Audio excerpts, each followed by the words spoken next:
what are some of the consumer engagement trends that you've seen, whether they've changed or how this past year has set up for the future? I mean, the impact of COVID on consumer behavior is extraordinary. Like, I promise you that every single person here is grossly underestimating the impact of it.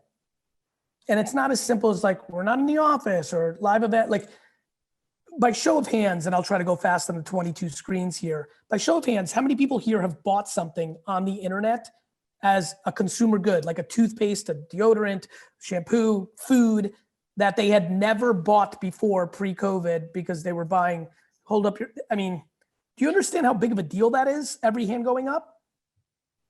It also means that you might be ordering from Seamless or Postmates or Uber Eats from a restaurant locally that you tried that now becomes your main restaurant, not the one. I mean, this is a big deal.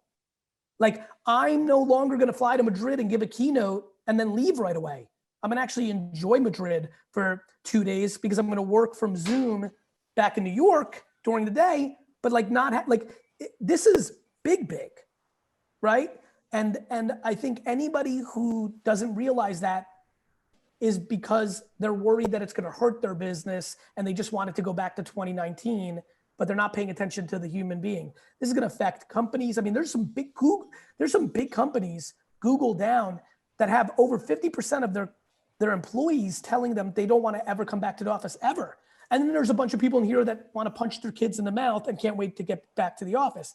Like, you know how it is, I get it. But just because you might go back to normal in your mind, even though you've already made plenty of new decisions that you don't even realize, let there be no confusion. On the flip side, every live event in 2022 is gonna act exactly like it did in 2019. All of them. Like, we're not gonna it's just, we're humans. We're gonna congregate. You know, could some people decide they don't wanna go? Sure.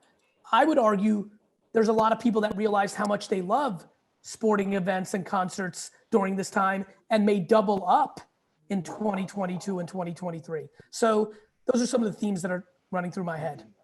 It's funny, actually. I was talking to Ari about this exact thing last week, and he said the exact same thing. There's going to be a lot of pent up demand for not being able to do these things over the last year and a half, whatever. Oh my God. Everybody who used to complain about sitting in traffic for an hour when they went to the Washington football team game, you know, is now, that's right, Chanel, that was for you, is now going to be thrilled to sit in that traffic after 2 years. So I think there's gonna be some really extra consumer habits, consumption habits. I've watched more fucking TV in the last 12 months than I've watched in the last 12 years. You know, I've added HBO Max and Hulu, and like, you know, that's good. You know, so there's just so many things. I think I play chess now because of Queen's Gambit, something I wouldn't even watched had there not been COVID. That, like, just think about that shit.